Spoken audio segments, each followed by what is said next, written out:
हूं सैयद सुहेल और आप देख रहे हैं ये भारत की बात है। होगी देश की हर बात, दिखाएंगे आपको देश और दुनिया की तमाम बड़ी खबरें। लेकिन पहले आपको बताएं ये भारत की बात है में क्या है खास। आज हम आपको दिखाएंगे क्या 90 दिनों में, सिर्फ 90 दिनों में अफगानिस्तान में तालिबान राज वापस आने वाला है। काबुल से कितनी दूर पहुंच चुका है तालिबान और तालिबान के प्लान को फेल करने का क्या है उपाय, आज हम आपको बताएंगे। साथ ही बात करेंगे सियासत के डिस्को की। महिला मार्शल से बदसलूकी पर सवाल उठ रहे हैं। आखिर संसद में हालात क्यों बिगड़े? क्यों नहीं ऐसे सांसदों पर सख्त कार्रवाई होती? क्यों नहीं ऐसे सांसदों को निलंबित किया जाता जिन्होंने संसद में तमाशा किया? साथ ही बात करेंगे कांग्रेस पर ट्विटर के ताबड़तोड़ एक्शन की। उससे पहले आपको बता दें कि रिपब्लिक भारत आपसे जुड़े हर मुद्दे की आवाज उठाता है। आप भी अपनी आवाज उठाइए, रखिए अपने विचार अपनी भाषा में कू ऐप पर। रिपब्लिक भारत अब कू ऐप पर मौजूद है।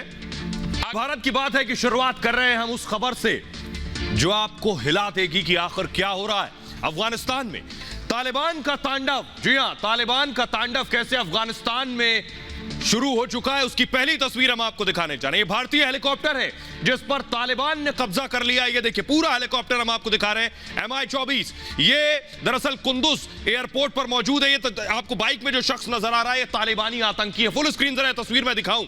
हिंदुस्तानी हेलीकॉप्टर जिस पर तालिबानी आतंकियों ने कब्जा कर लिया, इस एयरपोर्ट पर कब्जा किया जिससे ये हेलीकॉप्टर अब तालिबान की कस्टडी में। बाइक पर आपको तालिबानी आतंकी नजर आ रहा है और इस हेलीकॉप्टर पर अब तालिबान का कब्जा है। यह दरअसल हिंदुस्तानी हेलीकॉप्टर है। भारत ने इसे दिया था अफगानिस्तान को और यह हेलीकॉप्टर वहीं मौजूद था, वहीं खड़ा था जहां तालिबान पैर पसार कर पहुंच चुका है और अब यह हेलीकॉप्टर तालिबान के कब्जे में है। यह हिंदुस्तानी हेलीकॉप्टर MI-24 इसको गिफ्ट किया था भारत ने अफगानिस्तान को। देखिए कहां पर, किस जगह पर यह हेलीकॉप्टर खड़ा था और इसे कब्जे में लिया है। यह अफगानिस्तान का नक्शा आप देख रहे हैं और यह कुंदुज जगह है। कुंदुज में खड़ा था ये MI-24।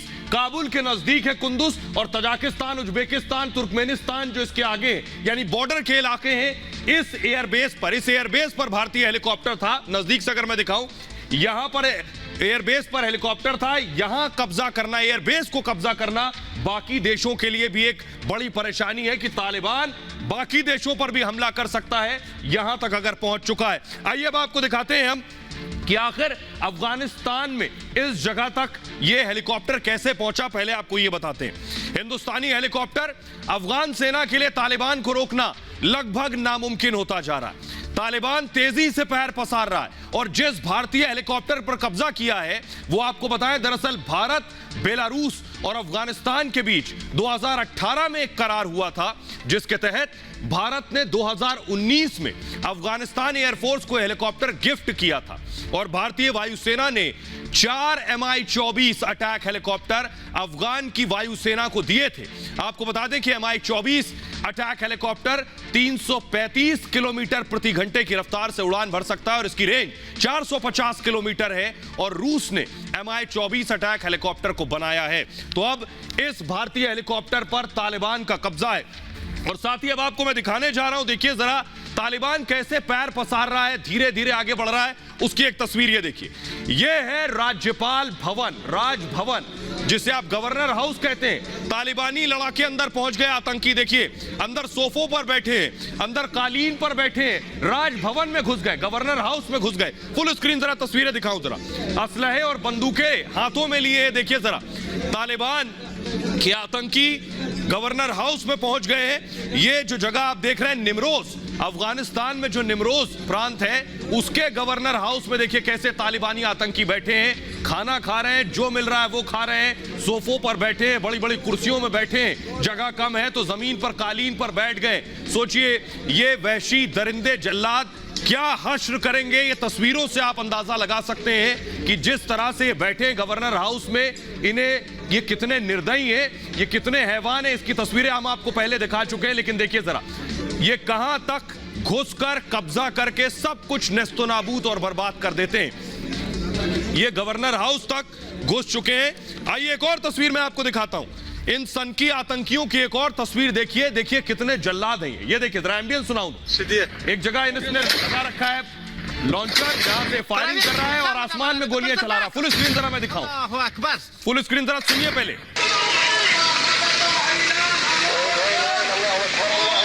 और ये देखिए हेलीकॉप्टर गिरा दिया इसने, गोलियां दाग रहा था आसमान में और हेलीकॉप्टर को निशाना बनाया सफेद घेरे में। सुनिए जरा। अल्लाहु अकबर। दमोर शदीद, दमोर शदीद। Проверьте, сам дамарари, да перзербак। अल्लाहु अकबर। ये देखिए हेलीकॉप्टर जो ऊपर से जा रहा था, इसने उड़ते हेलीकॉप्टर पर निशाना लगाया और हेलीकॉप्टर को गिरा दिया। ये है तालिबान की असली तस्वीर। जब कानून का राज नहीं होता तो इसी तरह जानवरों का राज होता है, जो तस्वीरें इस वक्त आप टेलीविजन स्क्रीन पर देख रहे हैं। आइए अब मैं आपको दिखाता हूं। अमेरिका इसीलिए कह रहा है कि सिर्फ 90 दिन में ये तालिबानी आतंकी काबुल तक पहुंच जाएंगे। आइए आपको दिखाते हैं काबुल कहां पे। अफगानिस्तान की राजधानी है काबुल, और काबुल तक पहुंच जाएंगे।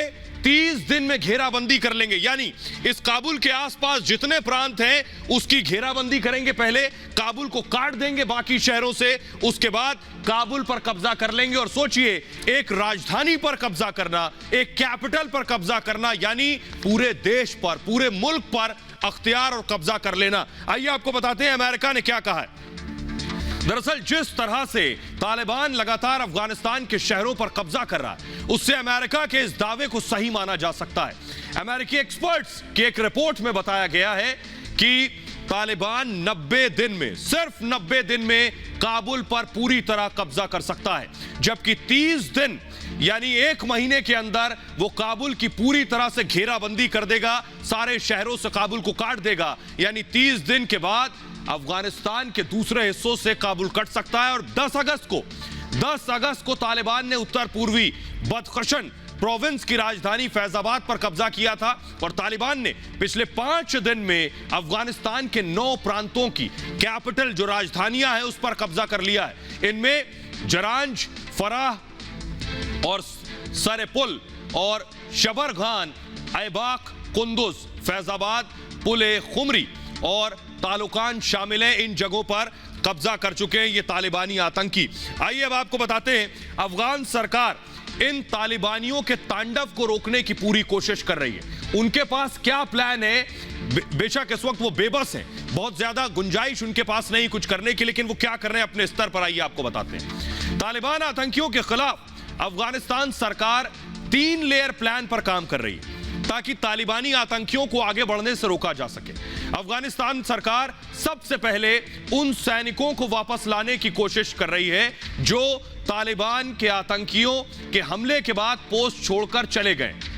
वो सैनिक, सरकार सबसे पहले इन सैनिकों को वापस लाने की कोशिश कर रही है। इसके बाद सैनिकों को इकट्ठा किया जा रहा है और वापस अफगानी सैनिकों को उनके पोस्ट पर भेजा जा रहा है। प्रांत की सीमाओं और सड़कों पर उनकी तैनाती हो रही है कि उनको वापस उस जगह पर तैनात किया जाए जो पोस्ट वो छोड़कर गए थे, और उनकी मदद से शहरों के आसपास मजबूत सुरक्षा घेरा तैयार किया जाए।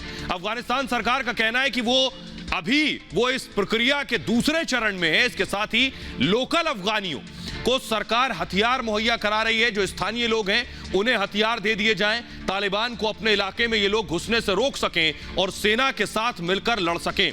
आखिरी चरण में तालिबान के खिलाफ आक्रामक कार्रवाई की तैयारी है। इस तरीके से अफगानिस्तान लड़ने की कोशिश कर रहा है।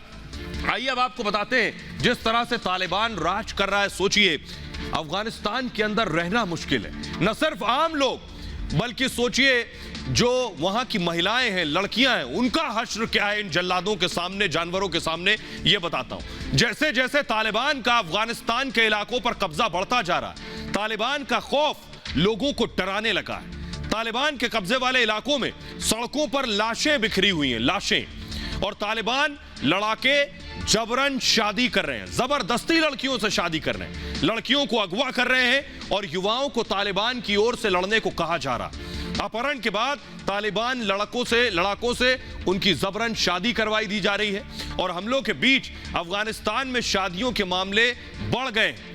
तालिबान के कब्जे वाले इलाकों से अधिकतर लोग सुरक्षित इलाकों में पलायन कर रहे हैं और कई परिवार अपनी बेटियों की जल्दी शादी को मजबूर हैं। इससे पहले तालिबान ने लड़ाकों से शादी कराने के लिए बाकायदा एक लिस्ट मांगी थी। इस लिस्ट के बारे में आपको बताएं, इसमें 15 साल से ऊपर की लड़कियों के साथ ही 45 साल से कम उम्र की विधवाओं की लिस्ट भी मांगी गई थी। तालिबान का जिन राज्यों में कब्जा हो चुका है वहां शरिया कानून थोपना शुरू हो चुका है, जिससे लोग इस वक्त डरे, घबराए और दहशत में हैं।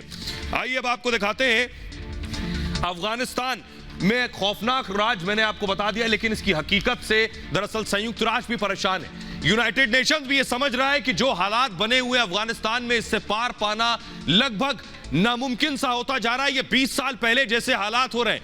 यूनाइटेड नेशंस क्या कह रहा है, ये आपको बताते हैं कि तालिबान के राज में असल हालात अफगानिस्तान में है क्या।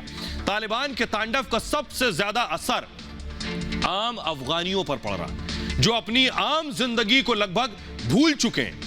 तालिबानी लड़ाकों का खौफ उन पर इतना है कि ज्यादातर अफगानिस्तानी अपना वतन छोड़ने के लिए मजबूर है। संयुक्त राष्ट्र के मुताबिक अफगानिस्तान में बिगड़ते सुरक्षा हालात के बीच 2021 में अब तक 4 लाख लोग विस्थापित हो चुके हैं। 4 लाख लोग विस्थापित हैं। खासकर मई में बड़ी संख्या में लोगों ने अपना घर छोड़ दिया। संयुक्त राष्ट्र प्रमुख एंटोनियो गुटेरेस के प्रवक्ता ने जानकारी देते हुए बताया कि तालिबान आतंकवादियों ने अफगानिस्तान की प्रांतीय राजधानियों में से 1/4 पर कब्जा कर लिया।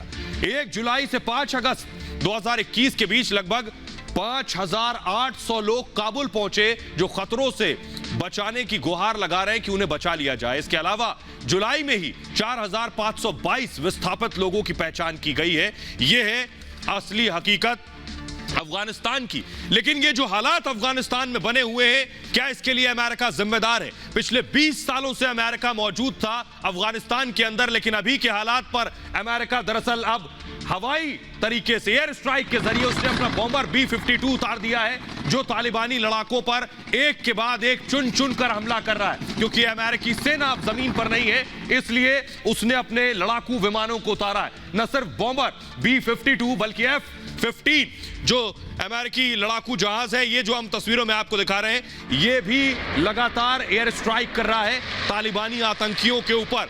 ये वहीं मौजूद है। अमेरिका का कहना है कि वो अब हवाई हमलों के जरिए ही तालिबान को सबक सिखा सकता है। एक और तस्वीर आपको दिखाते हैं, न सिर्फ बॉम्बर F-15 बल्कि ड्रोन के जरिए भी तालिबानी आतंकियों को रोकने की कोशिश कर रहा है। ये है वो ड्रोन जिनके जरिए हमला करता है तालिबानी आतंकियों पर। जो मूवमेंट उनका जब उसे नजर आता है तो ये ड्रोन सीधे उन तक हमला करता है। जरा देखिए रिपोर्ट, कैसे अमेरिका एयर स्ट्राइक के जरिए आतंकियों को मार गिरा रहा है। देखिए इस रिपोर्ट।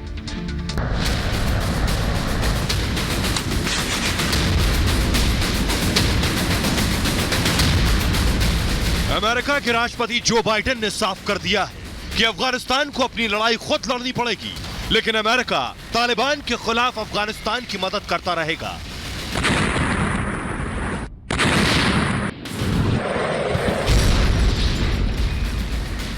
यह मदद जमीन पर अमेरिकी सेना के जरिए नहीं, बल्कि तालिबान के खात्मे के लिए हवाई हमले के रूप में होगी।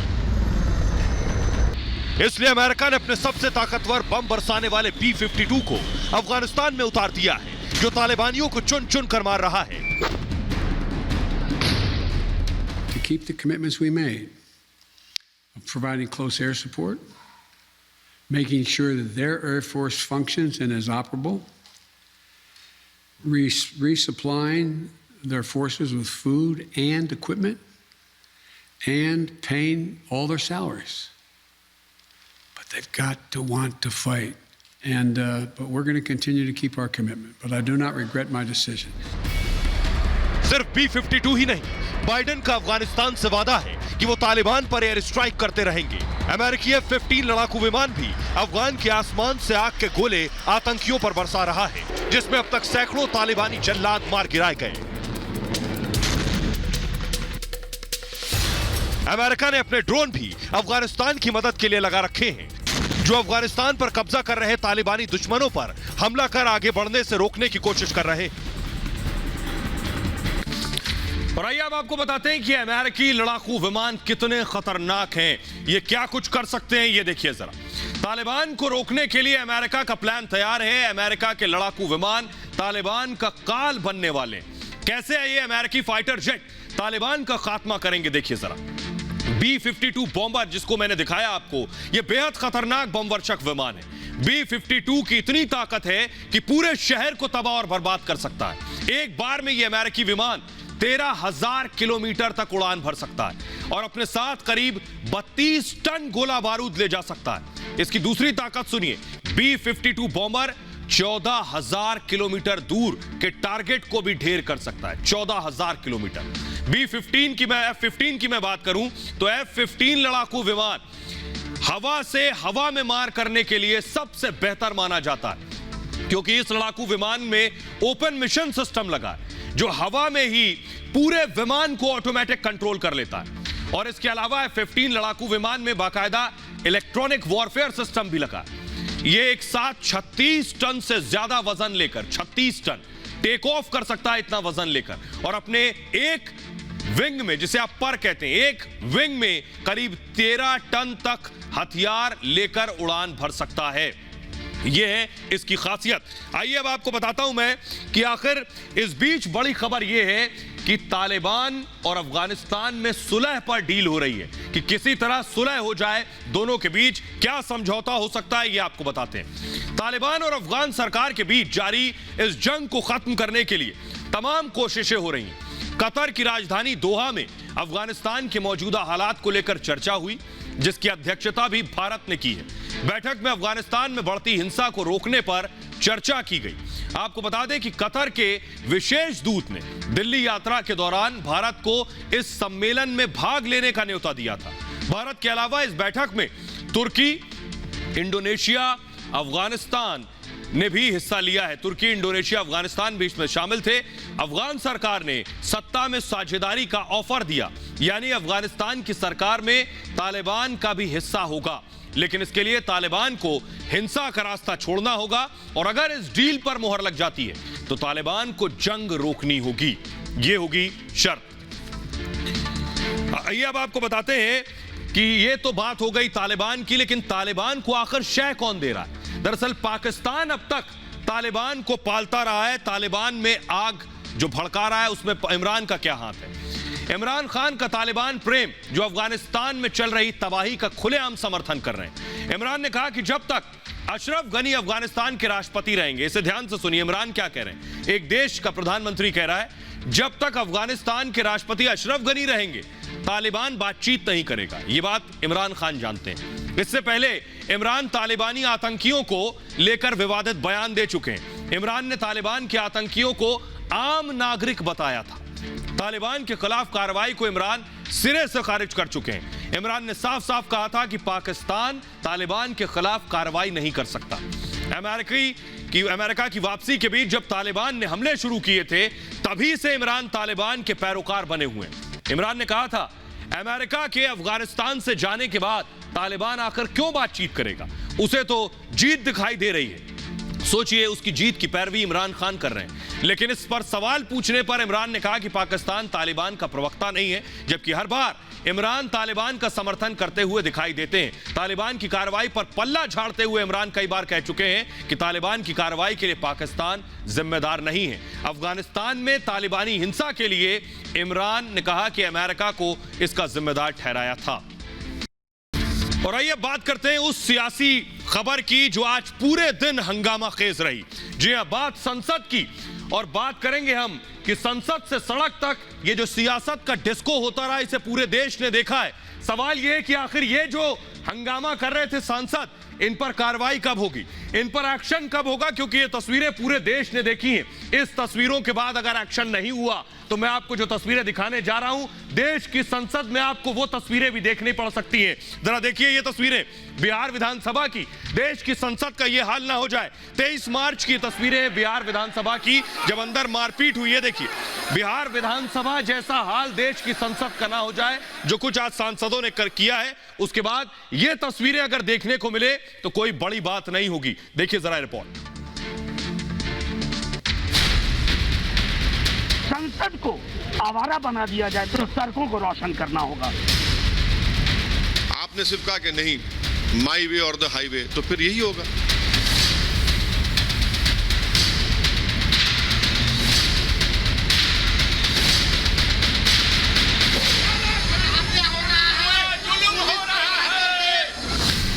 क्या संसद में चलेंगे लात घूंसे?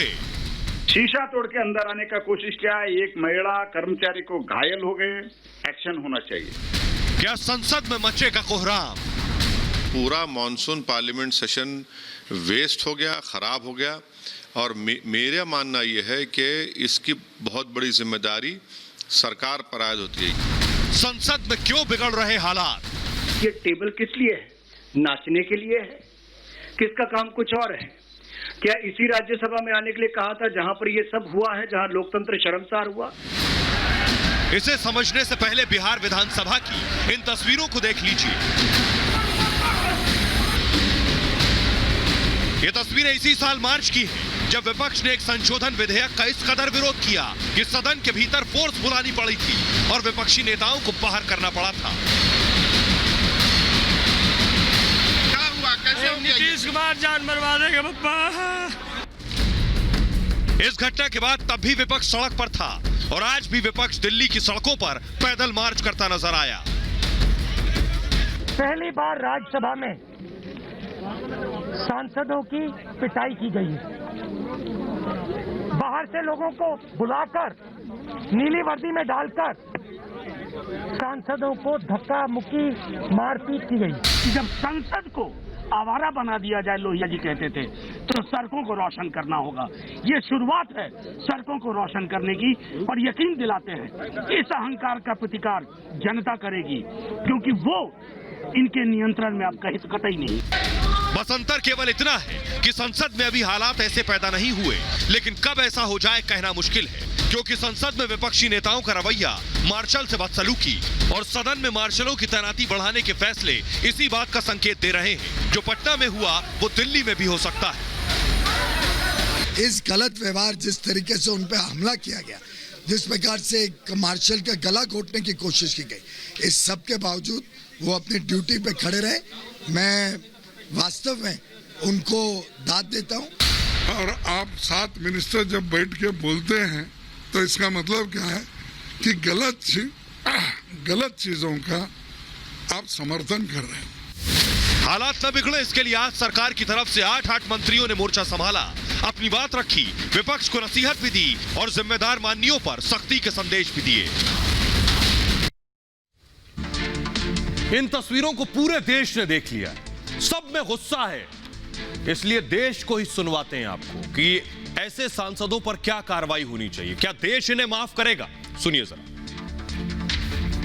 महिला मार्शलों को घेरना, ये अशोभनीय बातें हैं, ये सड़क छाप राजनीति है। इस तरीके की घटनाएं बिल्कुल भी बर्दाश्त नहीं की जाएंगी। जिस तरह से उन्होंने कॉपी फेंकी, कागज फेंके, ये बिल्कुल नहीं होना चाहिए था। तौहीन है एक तरह के, हमारी राष्ट्र की, हमारी गवर्नमेंट की तौहीन है। बट इस तरीके से नहीं कि वो सिर्फ अपने फायदे के लिए एक दूसरे पर चिल्ला चोट करें और ये सब चीजें करें। संसद में जो लोग बुक फाड़ी, वो एक सड़क छाप नेता की लगता है, ऐसा नहीं करना चाहिए। हमारे यहाँ पहले भी ये सब चीजें हुई हैं कि एक दूसरे को मारा पीटी तक भी बात आ चुकी है, तो ये किसी भी तरीके से सही नहीं है। और I think the politician should mature. गुस्से को मतलब अलग तरीके से दिखाते हैं कि हमें गुस्सा आ रहा है तो हर चीज फेंक के बताएंगे, तो ये सब अच्छा नहीं होता है। अनुचित व्यवहार किया है, उन पर सख्त नियमों के तहत कार्रवाई होनी चाहिए। संसद, ये लोकतंत्र की गरिमा का बिल्कुल ख्याल नहीं रखा जा रहा है सदन में। आप देश के हित के मुद्दों को ध्यान में रख के वहाँ विचार विमर्श करिए, उसका सही इस्तेमाल करिए। आप संसद की गरिमा का ख्याल रखिए। तो उम्मीद करते हैं कि देश के लोगों को देश के माननीयों ने भी सुन लिया होगा। आइए आपको दिखाते हैं एक और तस्वीर, सैलाब पर सरकार। जो तस्वीरें हम आपको दिखाने जा रहे हैं, देखिए जरा, सूबे के मुख्यमंत्री योगी आदित्यनाथ नजर आ रहे हैं आपको इस बोर्ड पर। वाराणसी में योगी है, जरा फुल स्क्रीन तस्वीरें मैं दिखाऊं। योगी आदित्यनाथ दरअसल उन इलाकों के, उन जिलों के दौरे पर हैं जहां बाढ़ आई हुई है। तस्वीरों में आप देख रहे हैं योगी खुद बोट में बैठे हैं, निरीक्षण करने पहुंचे हैं। ऐसा बहुत कम होता है। योगी आदित्यनाथ कोरोना के दौर में भी वहां जा रहे थे जहां टेस्टिंग हो रही थी, जहां लोग क्वारंटीन थे, और देखिए जहां बाढ़ प्रभावित इलाके हैं वहां पहुंचे योगी आदित्यनाथ पूरे दल बल के साथ, लाइफ जैकेट के साथ। आप देख रहे हैं बाढ़ प्रभावित इलाकों का दौरा कर रहे हैं। वाराणसी में थे, जहां जहां सैलाब आया है वहां योगी पहुंचे हैं। तो यही तस्वीरें जो है वो योगी आदित्यनाथ को बाकी मुख्यमंत्रियों से जुदा करती हैं, उस भीड़ से अलग करती हैं जो मुख्यमंत्री ग्राउंड पर, जमीन पर जाकर अपने लोगों से मिलता है, उसकी तकलीफ देखता है। बहरहाल आगे बढ़ते हैं और अब बात करते हैं ट्विटर की। जी हां, खुद पर गिरी गाज तो कांग्रेस को ऐतराज। ट्विटर पर बहुत शोर किया कांग्रेस ने, लेकिन अब खुद कांग्रेस पर गाज गिरी है। तो ये देखिए जरा तस्वीरें एम्बियंस के साथ अगर मैं दिखाऊं, कांग्रेस ने प्रदर्शन किया, सड़कों पर पुतले जलाए। क्यों? क्योंकि राहुल गांधी का ट्विटर अकाउंट लॉक कर दिया गया था। न सिर्फ राहुल गांधी का, एम्बियंस अगर मैं सुनवाऊं, न सिर्फ राहुल गांधी का बल्कि कांग्रेस के और भी नेता जिनके ट्विटर पर एक्शन हुआ। कौन कौन से नेता हैं देखिए जरा। सबसे पहले राहुल गांधी पर ट्विटर ने एक्शन लिया और इसके बाद कांग्रेस के कई नेताओं के अकाउंट ट्विटर ने ब्लॉक कर दिए।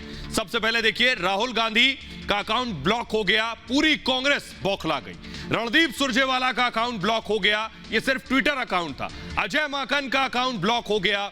इसके अलावा सुष्मिता देव के अकाउंट पर एक्शन हुआ, मनिकम टैगोर के अकाउंट पर हथौड़ा चलाया ट्विटर ने, जितेंद्र सिंह के अकाउंट को लॉक कर दिया और कांग्रेस का जो ऑफिशियल आधिकारिक ट्विटर हैंडल है उसे भी लॉक कर दिया। और इतना करने के बाद कांग्रेस हमेशा की तरह चिल्लाने लगी, चीखने लगी और हंगामा करने लगी। और सोचिए, एक ट्विटर से अकाउंट लॉक होने पर कांग्रेस की बातें देखिए जरा। ट्वीट में दिखा रहा हूं कांग्रेस क्या ट्वीट कर रही। लिखा गया, वो हमें एक प्लेटफॉर्म पर लॉक कर सकते हैं, इसको मूव करेंगे, लेकिन वो लोगों के लिए उठने वाली हमारी आवाज को बंद नहीं कर सकते हैं। खुद यानी कांग्रेस अपनी आवाज को 1.3 अरब लोगों की आवाज बता रही है। कांग्रेस कह रही है कि हम ही 1.30 करोड़ लोगों की आवाज है, भारतीयों को चुप नहीं किया जा सकता, डरो मत। ये इंस्टाग्राम पर लिखी गई जो बातें हैं वो मैं आपको बता रहा था। लेकिन इसके बाद कांग्रेस सड़कों पर उतर आई, हंगामा करने लगी, अभिव्यक्ति की आजादी पर हमले की बात करने लगी, हमेशा जो कांग्रेस करती है। सुनिए जरा।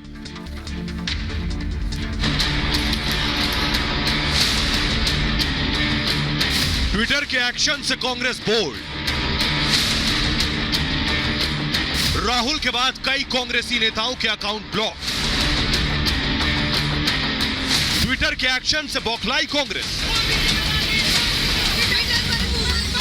बीजेपी नेताओं पर ट्विटर के एक्शन पर कांग्रेस जश्न मना रही थी, लेकिन अब जब ट्विटर ने कांग्रेस के खिलाफ कार्रवाई की तो ट्वीट खेलने वाले नेता सड़क पर आ गए।